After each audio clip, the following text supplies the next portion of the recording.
Welcome to The Explainer. Today, we're diving into something really important: the connection between trauma-informed care, emotional intelligence, and a Christian worldview. We're going to look at how faith can deepen our whole understanding of suffering and really transform how we practice care. So let's get into it. We're going to start right here with this ancient promise from the Psalms. Now, this verse isn't just a nice, comforting thought. It's really a theological anchor that sets the stage for everything we're about to talk about. It tells us two things right off the bat. Broken hearts are real, and so is the promise of healing. That's the foundation of all care, right there. So, to really get a handle on what it means to heal, we first have to face the reality of what it means to be broken.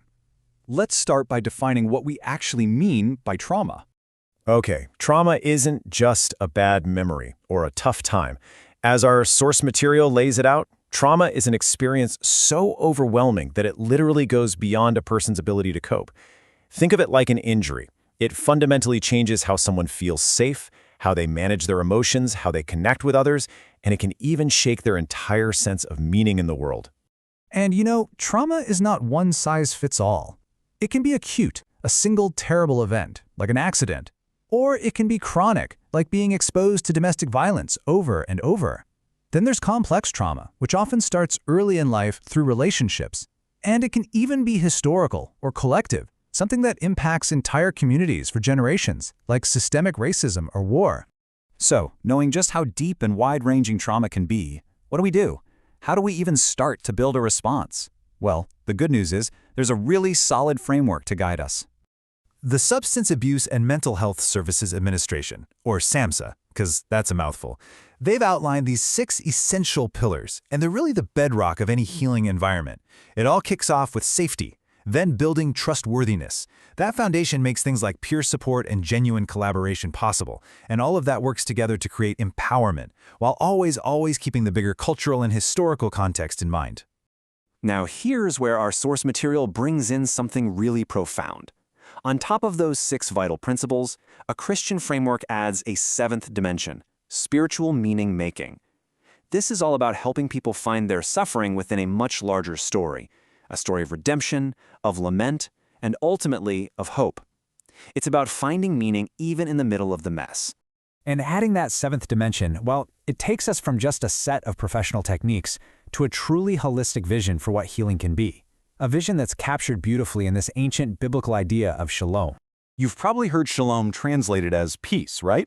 But it's so much more than just the absence of conflict. It's the presence of total well-being. It's wholeness, flourishing, completeness. It's the ultimate goal. Not just fixing a problem, but restoring a person to a place where they can thrive in every single part of their life. Now, this is where it gets really interesting. Look at how this theological lens can take a good principle and make it even deeper. Creating a safe environment, that's good, essential practice. But grounding that practice in the idea of God as a constant refuge, well, that transforms it into a steadfast ministry of presence. It gives it a whole new depth. And it's the same thing with empowerment. Giving a client choice in their own healing is absolutely crucial. But when you see that choice as an affirmation of their God-given dignity, their creation in the Imago Dei, or the image of God, it elevates the whole act. It's a powerful reminder that a person's worth is untouchable, no matter what they've been through. This one, I think, illustrates the shift perfectly. Collaboration is about partnership, right? But framing it as bearing one another's burdens completely changes the dynamic.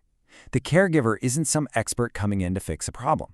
They're a fellow traveler walking alongside someone on that long, hard road to healing. But here's the thing. This kind of deep, present, relational care, it demands a lot from the caregiver. So let's shift our focus now from the person being helped to the inner life of the helper themselves.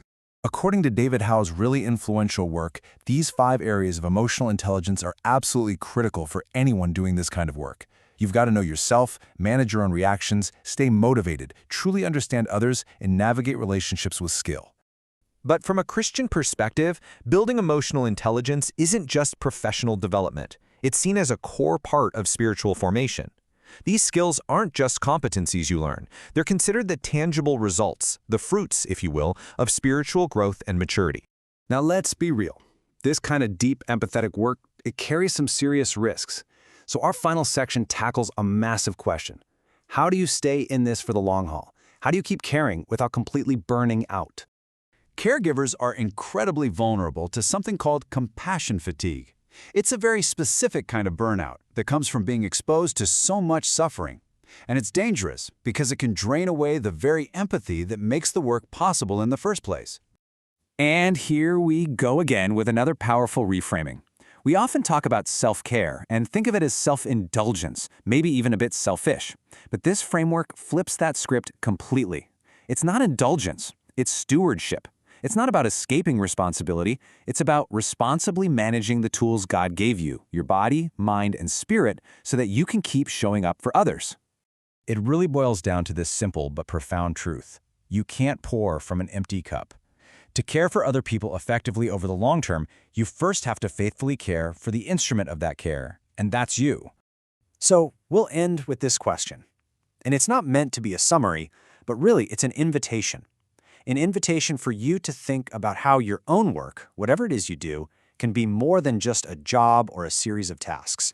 How it can become a small part of that much grander, more profound story of healing and restoration in a world that desperately needs it.